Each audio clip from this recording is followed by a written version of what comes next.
Do you know how to use the 128 curve? First, create a curves adjustment layer. Place one point near the beginning of the curve and set the value to around 128.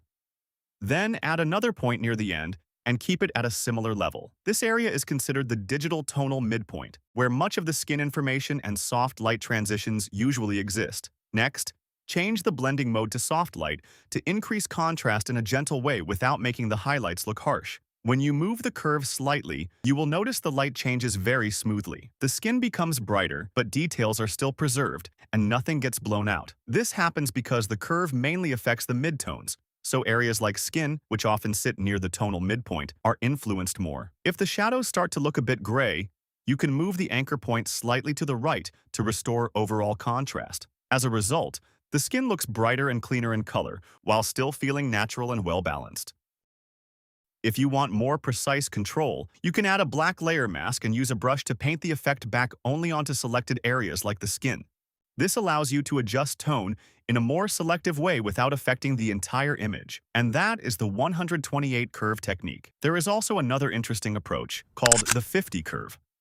This technique does not work in the RGB color space, but in lab. So first, go to Image mode and switch to Lab Color. Then open the Curves panel. You will see three channels: Lightness, Channel A, and Channel B. Channel A controls the red, green range, while Channel B controls the yellow, blue range. These are complementary color pairs. Here, we will work on the lightness channel. Next, set the curve value to around 50, which is considered similar to the neutral midpoint around 128 in RGB. After that, change the blending mode of the curves layer to soft light. This mode increases contrast, so we need to create a hue saturation layer, reduce the saturation to the minimum, and use a clipping mask so the effect only applies to the curves layer.